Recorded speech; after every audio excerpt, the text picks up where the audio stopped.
Curiosity is where it all began. Not rebellion, not malice, but that ancient and eternal yearning to know. It began as a whisper in the soul, a flicker in the heart, a question hanging unanswered in the space between breath and silence. And from that single spark was born a fire that would consume paradise. Long ago, in an age now cloaked in the dense mists of forgotten time, there lived a man and a woman, Adam and Eve. They were not born of flesh and blood as we are, but of intention and divine breath. The Garden of Eden was their cradle, a sanctuary sculpted by the Creator's hand, where rivers of crystalline water hoofed through groves of emerald, and fruit-heavy trees hummed with life. There was no hunger, no sorrow, no death, only harmony, only light. I was not their guardian, not a warden posted at the gate, but like my brothers, I observed. From the edges of form and shadow, I watched with fascination as they moved with wide eyes through paradise. They laughed like children, unaware of the weight of time. Their souls were still unbroken, and their hearts unmarred by grief. But beneath their gentle wonder stirred something untamable. Curiosity, the ancient hunger, older even than the stars. It was the tree that kindled it. At the heart of the garden stood the tree of curiosity, its branches tall as mountains, leaves shimmering with impossible hues, and fruit that glistened faintly like the memory of a dream. The Creator had spoken only once, "Eat not of this tree. Its fruit bears a truth not meant for your kind." But the fruit called to them in silence. With every passing day, its allure deepened. It wasn't hunger they felt, it was longing, and longing for more than perfection. Longing to understand.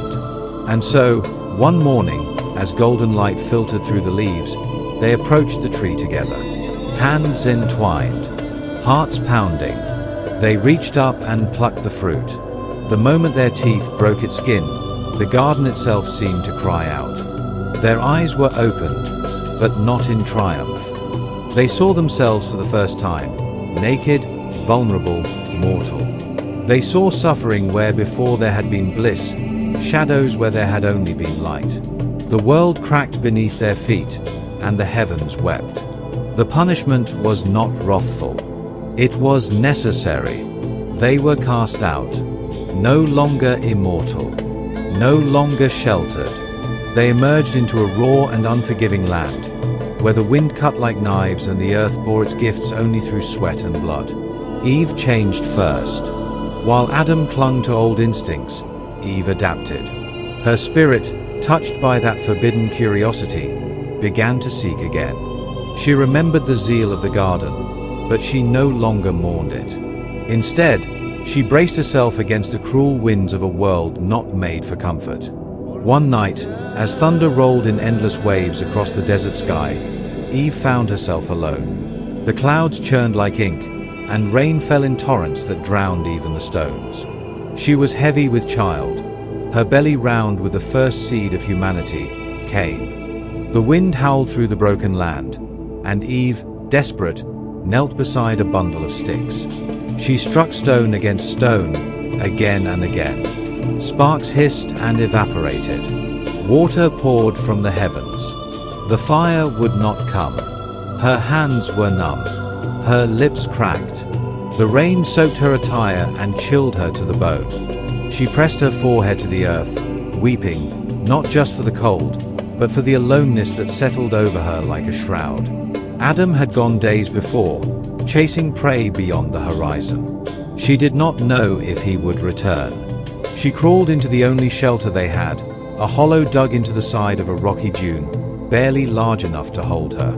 It was damp and small, and the wind found its way through every gap. Curled into herself, arms wrapped around her belly, Eve whispered a name she didn't even know she remembered. Marilyn. A silence fell. Then, a blinding crack of lightning split the sky from zenith to horizon, followed by a roar like the cry of an ancient beast.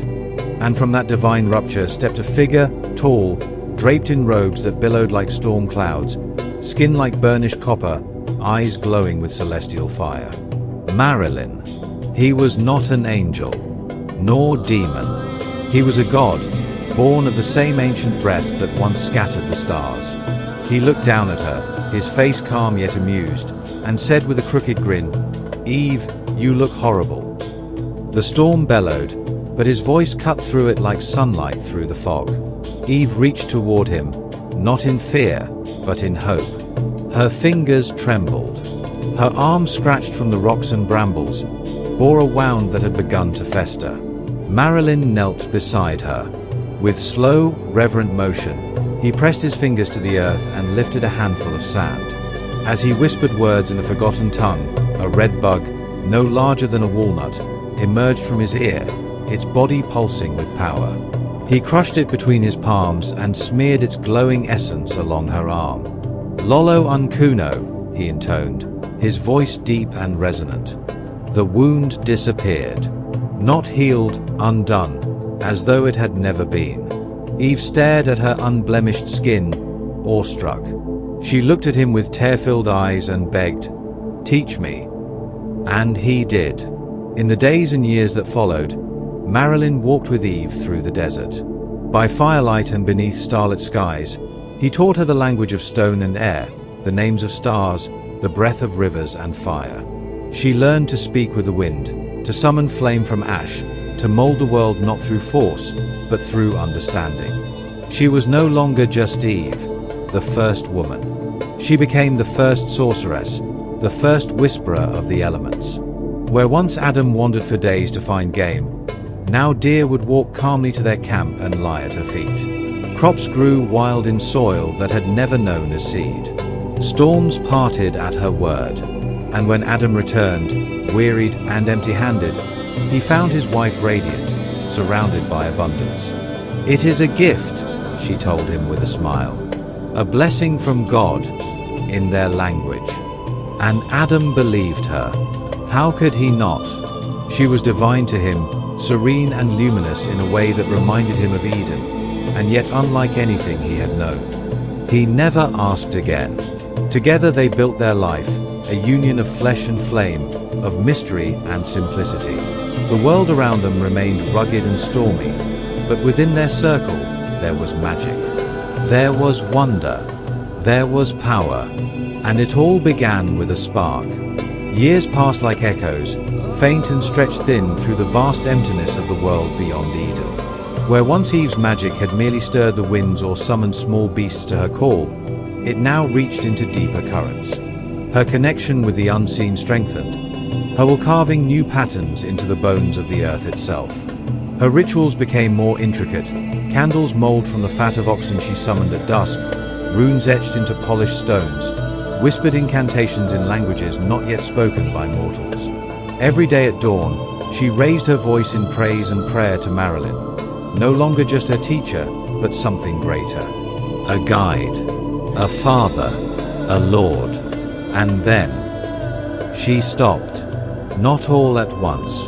At first, the prayers became shorter and less fervent. The offerings dwindled. Her voice no longer rose with the sunrise, but fell quiet even as the wind stirred, waiting for a name that was no longer spoken. The bond that had once pulsed like a living thread between them grew frayed. Marilyn felt it first. The ache. The emptiness. Nights once filled with whispered invocations and burning sigils became cold and silent. He wandered now, his form flickering between plains, listless, unanchored. The laughter that once boomed from him like thunder had faded to a concave sigh.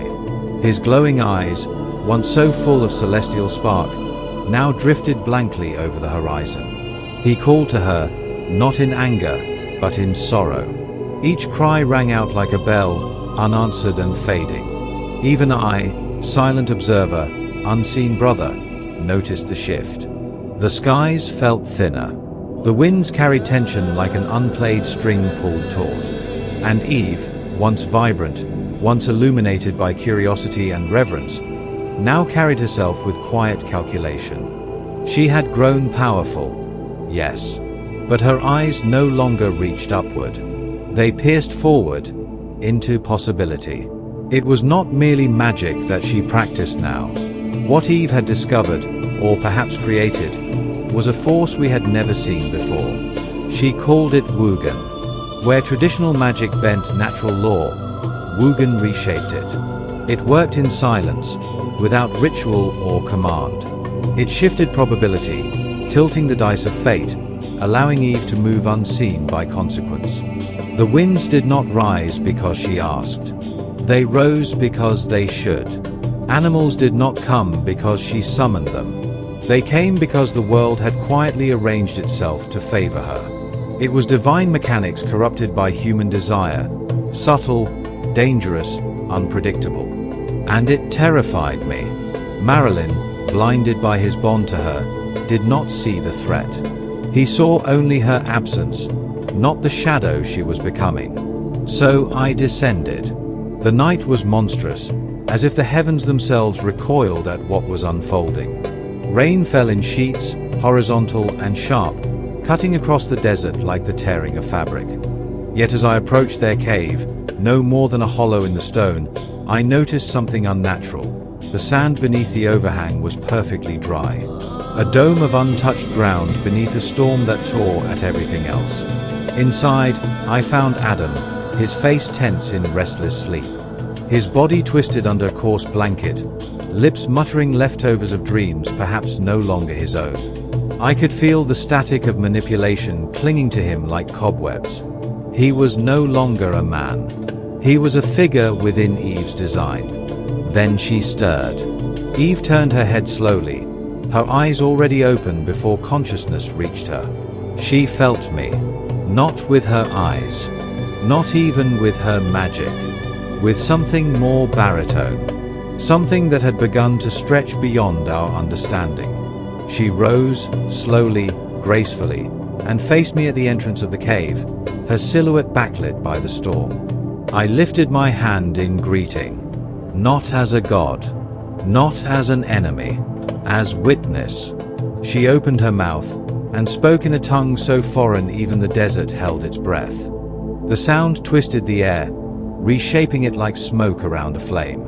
And I understood. Her language was unbound by time, rooted in the unspoken. It was not given to her. She had taken it from the world, from forces we had never dared to harness. Still, I gifted her speech in its full form. She gasped as the knowledge settled on her tongue, each syllable a revelation. She touched her lips, then her throat, and finally found her voice. I. One word. And everything changed. Eve, I asked, my voice a chord of memory and judgment, why do you wear Marilyn's ring? She blinked. Her gaze fell to her hand as though seeing it for the first time. The ring, metal forged from stardust and oath, gifted in trust, glimmered softly with a pulsing light. Her fingers twitched, skeptical. Her voice faltered. He gave it to me. To protect my family from the harshness of this world, she whispered. I didn't mean. Her knees buckled. She sank to the earth, trembling. Please, don't tell the father. I watched her in silence. I saw not the girl in the garden, nor the mother in the cave, but the architect of a path that spiraled into chaos. You made your hell, I said softly. Now you must live in it. And I turned, letting the storm reclaim me. I vanished into smoke and shadow, leaving behind only the weight of unspoken consequences. The silence returned, but it was not stillness. It plowed on Eve like a mountain. Her thoughts raced, visions of Adam's collapse, of Cain's future, of a world unraveling at the seams. She clenched the ring tightly, its warmth the last tether to something she no longer controlled. She stepped into the storm. The rain soaked her and stung her eyes, but she did not flinch. Marilyn. Marilyn. Marilyn. Each whisper was a prayer, a plea, a summoning, and then warmth. A touch on her shoulder, gentle, almost playful. Did you miss me? She turned. He stood there, Marilyn unchanged, and yet no longer the same. His grin was familiar, but his eyes were not. They burned not with light, but with fire. And behind that fire, I sensed it too. Something ancient. Something waking. Eve turned slowly, her breath hitching in her chest as her eyes locked with Marilyn's. The storm still roared around them, but at that moment, all sound seemed to fall away, swallowed by the weight of her desperation. Her hair clung to her wet skin, her lips quivering not just from cold but from something deeper, a primal fear of being unmade. "Please," she whispered, her voice hoarse, as though scraped raw by every hope and failure she had ever carried. "Please help me. Don't let him take my power away." Marilyn studied her with the silence of a predator weighing a wounded creature.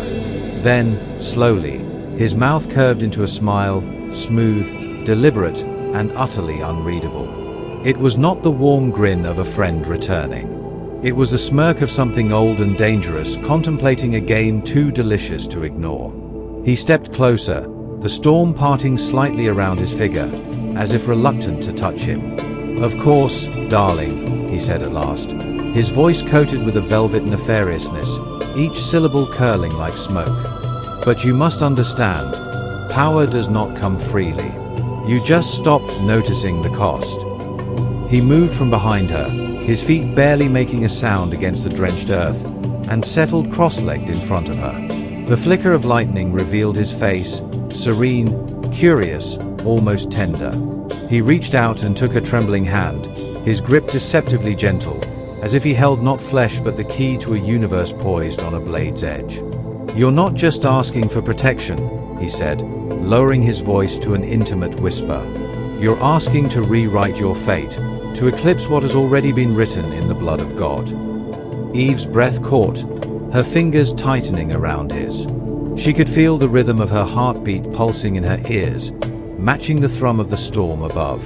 "I can't truly help you," Marilyn continued, leaning in, his eyes gleaming like obsidian wet with moonlight.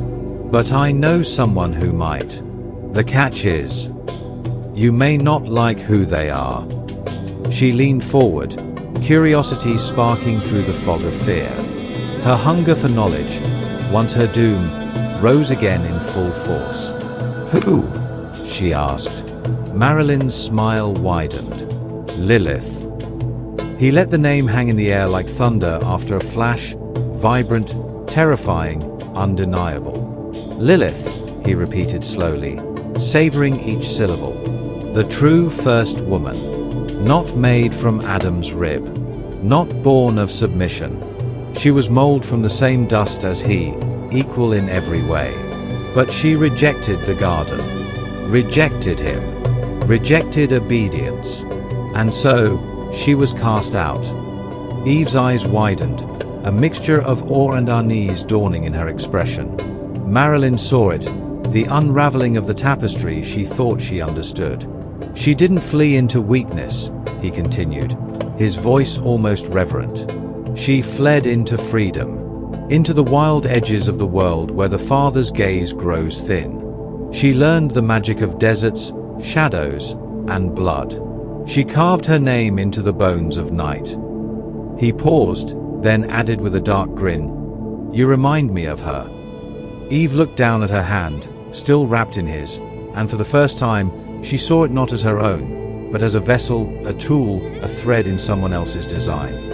"I'm not his first wife," she murmured, the words falling like stones into the stillness. "No," Marilyn said, the softness fading from his tone. "You never were. And here is the bitter truth Adam would never admit. He still longs for her. His heart remains knotted to hers, bound by the unresolved ache of what could not be. Even as he clings to you, it's her shadow he dreams of." The air grew heavier, pressing in. Eve's face twisted with pain, grief not only for herself, but for the illusion she had lived beneath for so long. "If you want to protect your children," Marilyn said, rising slowly to his feet, his eyes never leaving hers, "if you want to preserve the world you've begun to shape, you must find Lilith. But beware, she will not welcome you as kin." Eve didn't speak. Her gaze dropped to the mud between them, her mind swimming with obsolete names, forgotten truths, and the dawning realization that she was a piece in a cosmic game far larger than she had imagined. A pawn, perhaps, or a queen, if she moved wisely. Marilyn took a step back, his form beginning to shimmer, the storm rippling unnaturally around him. His departure was not an exit, but a retreat into waiting. "I don't know if you'll fight together," he said, voice already beginning to fade, "or tear each other apart. But either way, I will be watching." And with that, he vanished, leaving behind the scent of rain, the sting of truth, and the echo of a choice that could shatter heaven itself. The night stretched endlessly, cloaking the world in a heavy silence broken only by the drip of rain into a mudded puddle at her feet. Eve sat in its reflection, shoulders hunched, lips parted in breathless thought, as the rippling water twisted the image of her spirit. The puddle blurred and cleared again, conjuring the face of Adam, still in Newton. Their eyes did not accuse, but neither did they offer forgiveness. Her heart clenched. She didn't have time. The world was shifting. Judgment was coming. With a determined breath, Eve reached for the flame of Gabriel, Adam's sword, abandoned in the aftermath of betrayal. Its blade shimmered not like steel, but like light itself contained, radiant, dangerous, divine. When her hand touched its hilt, it did not burn. It pulsed. She rose and draped herself in a cloak of dead, crumbling leaves, stitched together from the ancient floor of Eden, long forsaken. They scratched against her bare skin but felt like armor, like memory. She knelt before a mirror no larger than her palm, dipped her fingers into an inkwell of ashen oil, and painted symbols across her face. Marks of defiance. Marks of becoming. The wind howled, lifting her tangled hair like a prophecy. She stepped into the storm, barefoot and burning with purpose. She had never traveled beyond the cave's rim before, not like Adam, who had tasted freedom in exile, nor like Lilith, who had carved her own kingdom in the wild. But now, something deeper than fear pulled her forward. Intuition, perhaps. Or destiny. The wilderness greeted her with a brutal elegance. Time dissolved. 40 days. 40 nights. Moon after moon rose in silence, casting the earth in silver. The sun hid behind clouds that growled with thunder, and still she strolled. Sleep came in a brief collapse beneath tree roots and mossy stones. Hunger gnawed at her bones, but her resolve fed her. Each step deeper into the world made her more alive than she had ever felt in paradise. She saw wonders unimagined, flakes of white cold falling from the sky, melting like memories on her tongue. Trees that bled golden sap. Flowers that bloomed under the moonlight, whispering her name. Animals that regarded her not as prey, but as kin. And then, she felt it, stirring deep in her belly. Not just hunger, not just movement, but life. Abel, a child, a whisper from the divine. She placed a hand on her stomach and wept, not for sorrow, but for the burden and the beauty of what she carried. Still, the storm chased her. Not rain or wind, but something greater. A presence. The Creator's hand moves across the land, seeking to restore order. And Lilith, the first exiled sister, shadow, salvation, waited somewhere in the east. Eve had to find her. She had to know what it meant to be more than Adam's bone of his bone. On the final night, the stars blinked coldly above her. She collapsed beneath an ancient tree whose trunk was split by lightning but still breathed with life. She laid Gabriel's sword beside her and prayed, not to him, but to Marilyn, the unseen goddess of wilderness and women. Her words were quiet, desperate, and sacred. But sleep betrayed her. The snap of a twig cracked like thunder in her ear. Her body responded before her mind did, rolling silently to her feet, knees bent, eyes wide, breathing shallow. And then, from the shadows, it came. A lion, larger than any beast of earth, its fur glowing a deep, celestial blue. Its mane sparkled like crystallized stars, and its eyes held the weight of forgotten time. She screamed, more from or than hysteria, but the creature did not lunge. It spoke, voice low and steady, like a mountain mourning its age. You aren't supposed to be here. No fury, no threat, just knowing. I am Eve, she whispered, hand inching toward the sword. The lion stepped forward and changed. Its body shimmered, rippling like water disturbed. Limbs rearranged. Flesh became a man, and when the transformation stilled, he stood tall before her, bare-chested, pale-skinned, with blue hair flowing down his back like a river of silk. There was elegance in his stillness, a grace she had never seen in Adam, or in the angels who had come and gone like thunder. He stepped into a nearby pool of light, glowing faintly, and her fingers tightened around the hilt of Gabriel's sword. The blade ignited once more in flame. You were sent, she said, voice firm now, by him. Flames danced along her arm as she raised the sword. It hovered above the ground, then snapped into her grip, gleaming with holy fire. The man-beast paused, eyes widening slightly. Magic, he said softly, just like me. He reached out, not with force, but with reverence. With fingers like mist, he took the sword and effortlessly set it aside. She let it go, only because something in his touch was more delicate than steel. He circled her, not like a predator, but like a man studying a constellation written in flesh. The air between them thickened, not with fear, with something else. She should have fled, should have fought, but she couldn't. When he returned to face her, he lifted a hand and gently touched her cheek, trailing it down to her neck with a touch softer than leaves.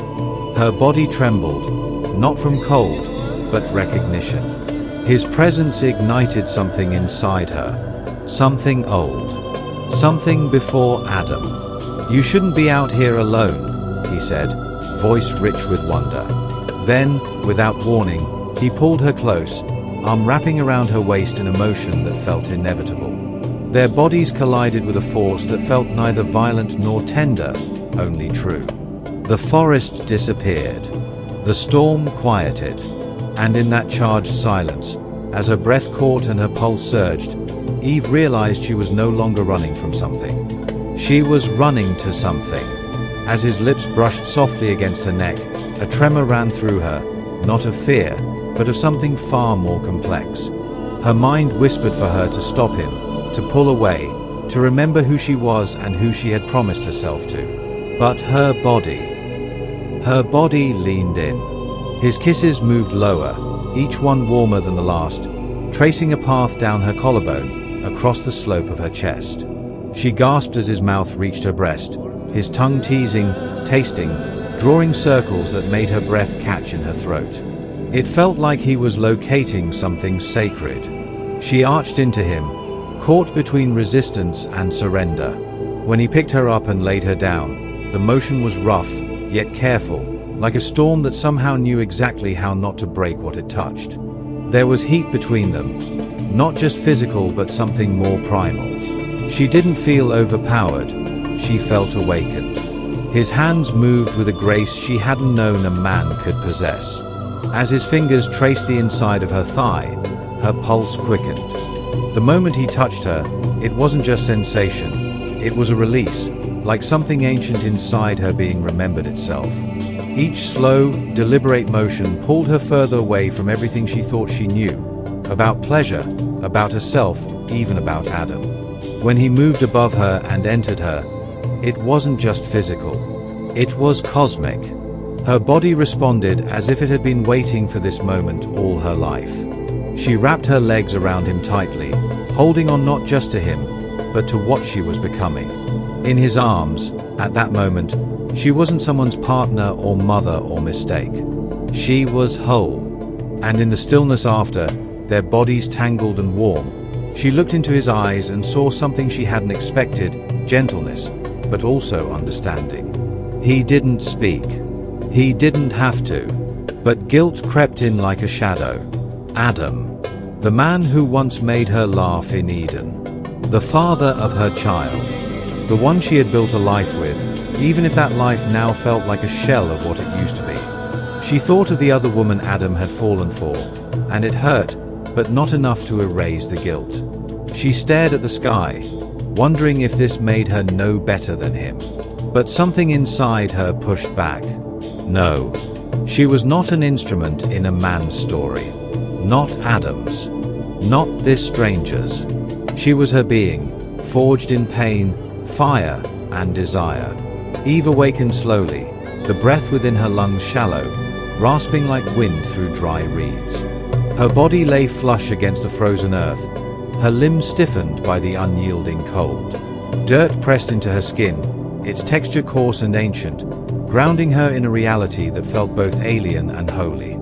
She didn't move at first.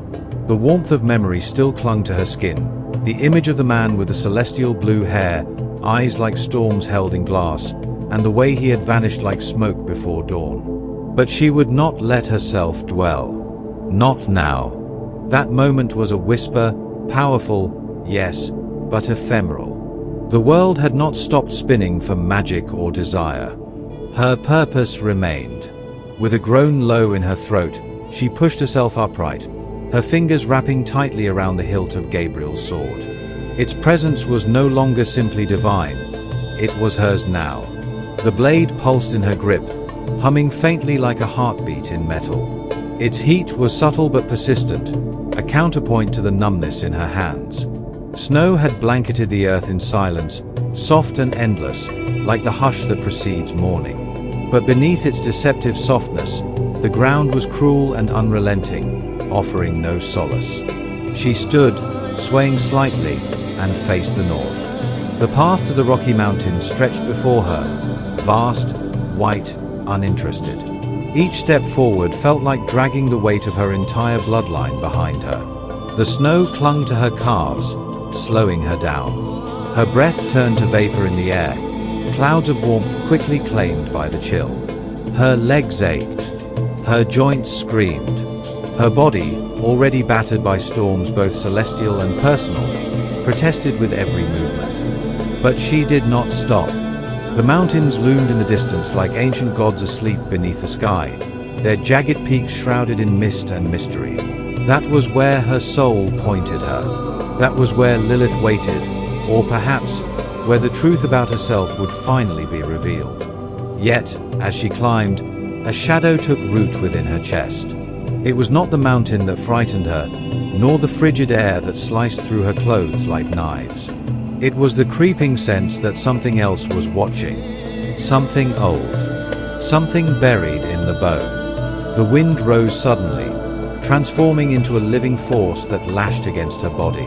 Snowflakes swirled with such intensity that they no longer fell, they attacked. Her vision blurred. The world was nothing but white and sound and harm. She cried out, but her voice was lost in the storm. And still, she climbed. Higher, slower. The world thinned around her, air stripped of oxygen, sky stripped of color. The sword on her back felt heavier with every step, as if Gabriel himself were trying to drag her down. Her cloak of leaves, once a symbol of transformation, now hung damp and frozen against her shoulders. Finally, her legs gave out. She collapsed into the snow with a muffled thud, arms sprawled like wings broken mid-flight. Her cheek pressed into the ice, and her tears, silent and burning, froze against her skin. Each breath became a struggle. Her heart fluttered in her chest like a bird caged. But she was not dead. Not yet. And that, perhaps, was the cruelest part. The world faded to grey. Her mind spiraled inward. Was this where it ended? Not in battle, not in glory, but in silence, her purpose buried beneath frost and forgotten skies. Then, movement. In the periphery of her fading consciousness, flickers danced like flames in a blizzard. Figures, graceful and fluid, dashed across the snow. They moved with impossible speed and elegance, leaving no trail behind them. Their forms shimmered like illusions, their outlines indistinct. Were they spirits, guardians, or do memories come alive? One stepped closer, a blur of motion, wrapped in robes made of frost and fire. and as it neared, Eve felt it. Not warmth, not heat, but hope. A breath of spring whispered through the air around her, brushing across her cheeks and forehead with a mother's touch. For a single, blessed moment, the storm held its breath. Then came darkness. But it was not suffocating. It was soft, like velvet drawn across tired eyes. The outlines of a cave emerged around her, the contours strange, yet familiar. Was she inside, or dreaming? The boundary between realms thinned as her mind drifted. Somewhere in that threshold between death and awakening, Eve heard a voice, calm, low, like the earth itself was speaking her name. You've come far enough, Eve. Now, choose what you will become. And with that, the world tilted. The next breath she drew would decide everything. Eve jolted awake, her breath hitching in her throat. Her heart pounded like war drums beneath her ribs. For a moment, she couldn't tell if the dampness on her skin was from sweat, blood, or the condensation of the cave walls. She was sprawled on the uneven stone floor, her limbs tangled in the remains of leaves and ash. The air was thick, dense with moisture, the scent of old earth, and something older still. Something that shimmered just beyond the veil of understanding. A faint red glow pulsed from deep within the cavern, casting serpentine shadows across the walls. The light flickered like a heartbeat, unsteady and ancient. Eve's gaze snapped upward. A figure stood at the far edge of the cave, partially obscured by steam curling from unseen fissures in the ground. As the shadows broke across her face, Eve's breath caught. She had never seen a woman like this. Not in Eden, not in dreams. The figure's silhouette was hauntingly beautiful, sculpted as though divinely chiseled but softened by centuries of pain. Her posture was regal yet coiled with tension, her back turned, head tilted at an unnatural angle, as if listening to the silence itself. Then, she moved. A slow, deliberate turn of the head, followed by a graceful yet unnerving twist of the neck that was almost too fluid to be human. Her voice poured into the air like smoke, low, deliberate, tinged with disdain. Eve Lilith, she said, her name hanging heavy like a curse and a crown. What brings you to my domain? Eve flinched at the sound. Each syllable felt like a spell being spoken backward. She swallowed hard, brushing dirt and brittle leaves from her arms as she rose onto shaking elbows. Please. I need your help, Eve said, her voice cracking, raw with desperation. I don't come to you as a thief or a rival. Only as a mother, as a woman. Lilith's head turned just slightly more, her eyes catching the red glow and reflecting it like two burning coals. You have a strange memory, Eve, Lilith murmured. You wear his name. Adam. You shared his bed, birthed his child. You walked in the garden that was meant to be mine. And now you come to me in chains forged by the same hands that exiled me. Her laugh was soft, bitter. It echoed off the stone walls like the crackle of dry firewood. You took what was mine and dared to ask for grace.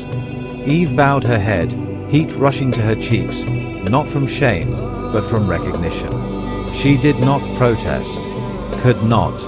For a moment, the air between them tightened, thickened with memories neither had spoken aloud.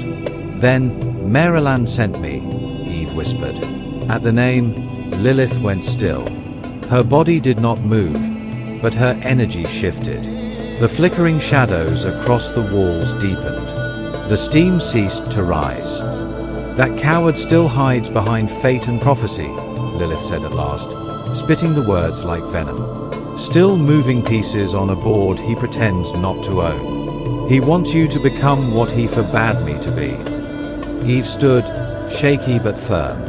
Her steps were cautious and deliberate. She moved closer to Lilith, drawn by more than need, by recognition. Up close, she could see her clearly now. Lilith's features were striking and strange. Her nose curved like a hawk's beak, fierce and unyielding. Her lips, dark, full, cracked with what looked like dried blood, held the weight of secrets buried under eons. Her hair was wild, cascading in tight white curls that shimmered with hints of silver and ice. But it was a skin that held Eve's gaze, grey as moonstone, layered with deep red markings that pulsed faintly, like veins filled with glowing ink. The sigils seemed alive, moving slightly beneath the surface like serpents under skin. "You're beautiful," Eve said quietly, without flattery, only awe. Lilith's face twitched. For a second, something human passed across her eyes. A memory, perhaps, or grief. "I only wanted to feel the world as it was meant to be felt," Lilith said, turning to face the wall. The warmth of the sun on untouched skin, the dance of wind across dunes, through flowers. "I wanted to be alive, not owned. I asked for fire and was cast into ice." Her fingers reached toward the stone wall, grazing its empty surface. Eve stepped beside her and followed her gaze. The wall before them was bare, no carvings, no prophecies, no divine law. Just rock, unmarked, untouched, a canvas awaiting purpose. "It's all lies," Eve whispered. "The fruit wasn't poison. It was freedom, and they made us suffer for the taste." Lilith did not respond, but she didn't pull away when Eve reached out and laid her hand over hers. Their skin touched, warm against cold, blood against shadow. And in that moment, the silence shattered. Not with sound, but with understanding. "There is one spell left," Eve said, barely daring to speak it aloud. "A final enchantment buried in the bones of the first woman and the last mother. But it requires more than power." Lilith turned slowly to face her, eyes narrowed. "It requires unity." "It requires sacrifice," Lilith corrected. Their eyes locked. No longer adversaries. No longer strangers. Two broken halves of a whole that had been torn apart by divine hands. "Do you trust me?" Eve asked, voice steady now. Lilith's lips parted slightly. Her expression did not soften, but something in her body shifted. She reached for Eve's other hand and pulled her close, close enough to feel their heartbeat sinking, breath to breath. "No," she whispered, "but I'm tired of being alone." And with that, the markings on Lilith's skin began to glow brighter. The cave responded, its ceiling cracking slightly, red light leaking through ancient fissures. The ground vibrated beneath their feet, and far away, thunder roared. There was no turning back. Without a word, she sank her teeth into the soft flesh of her palm, biting hard enough to break the skin. Pain surged like electricity, sharp and blinding. She winced, but no sound escaped her. Blood welled up in her hand, warm and primal, and still she bit down harder, not to punish, but to awaken. To remember the woman she was meant to be, before shame, before submission. She stared down at her trembling hand, the tips of her fingers stained with soil and blood. Her breath quivered in the frigid air of the cave, each exhale fogging into the darkness like wisps of doubt. The silence pressed against her ears, heavy and intimate. Her palm pulsed with tension, slick with sweat despite the cold. Fear gripped her, but not the ordinary kind. This was a sacred nightmare, the kind of feeling of standing at the edge of an abyss that knows your name. Yet beneath it, twining through her nerves, was something far more dangerous: resolve. Beside her, Lilith watched with unreadable eyes. Then, with emotion both elegant and fierce, she mirrored Eve's act, biting her palm with the precision of one who had done it before. She didn't flinch. Blood trickled from the crescent wound, pooling into her cupped hand like a ritual offering. They reached for each other. The moment their blooded palms met, something impossible happened. A hum began to resonate between them, soft at first, like the vibration of a tuning fork. It deepened and widened until the cave itself seemed to tremble.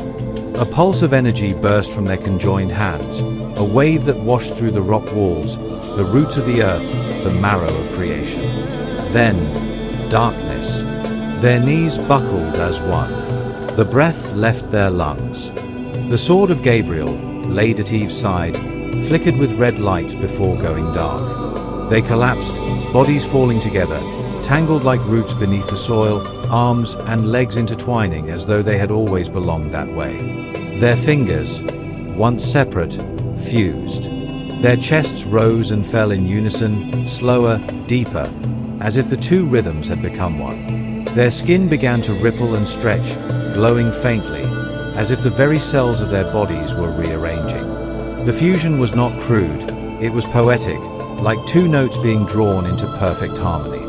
Where one body ended and the other began became impossible to say. A luminous red light ignited beneath their closed lids, glowing through their eyelashes. Intricate markings, the language of an age long and new, began to bloom across their flesh, glowing gold and then deep crimson, spiraling like vines down their torsos. These sigils pulsed in time with their shared breath, extending down their thighs, wrapping their hips, nearly engulfing the lower halves of their bodies in sacred, forbidden geometry. Their hair lifted, not from wind, but from will. Eve's soft, dark tresses and Lilith's wild crimson curls reached toward one another, strands intertwining in midair. The fusion of hair moved like smoke in water, alive, dancing with divine intent, forming a crown-like braid above their united heads, glowing faintly like embers in the void. Then, silence. A silence so deep it swallowed sound itself. The birds outside had ceased their song. The creatures of the forest wept unseen, their cries lost in the rising wind. Even the rivers had gone still, their flow arrested as if time itself had paused to bear witness. The storm that had been brewing beyond the mountain's crest erupted in full fury.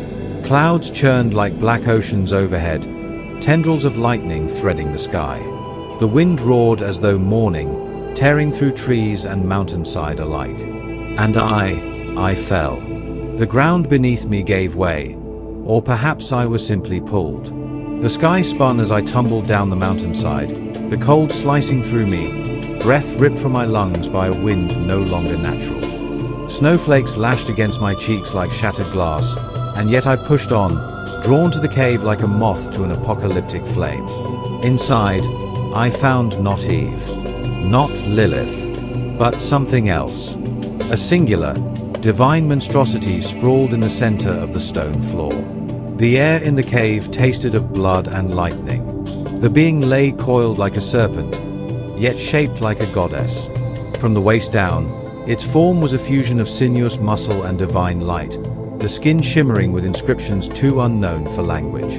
Runes shifted and blinked like eyes, crawling across the surface like living tattoos. Two spirits adorned this strange new being. Eve's and Lilith's face had transformed, no longer fully human. It bore the semblance of a great bear, majestic and fearsome.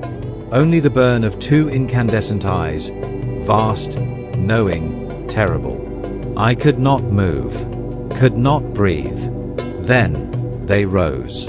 The figure, the goddess, lifted her upper body from the floor with slow, fluid grace, as though awakening from centuries of slumber. The cave glowed with pulsing red light. Shadows stretched and shrank as her power ignited the very air around her. And then, they spoke. We are one, now. Two voices, one smooth and warm like honey, the other cold and commanding like falling stone, merged into one harmonious resonance. The sound pierced through me, vibrating in my ribs, echoing in my mind like prophecy. I stumbled back, shaking. My knees buckled. Every instinct screamed at me to flee, but my legs were slow to obey. I turned, breath ragged, and fled into the blizzard, each step carving a memory I wished I could forget. As I vanished into the storm, I realized the truth like a dagger through my spine. I should have stopped it. I should have torn their hands apart before the bond was sealed, before flesh and fate were braided into one eternal force. But I hadn't. I couldn't. And now, it was done. Eve and Lilith had become something that defied both mortal law and divine order. They were now known as Nefarious, the Crimson Spirit, the bearer of forbidden flame, the goddess of chaos and witchcraft, whispered in dread across both heaven and earth. Their power would stretch across centuries like smoke, unseen but inescapable. A secret spell that could never be unspoken.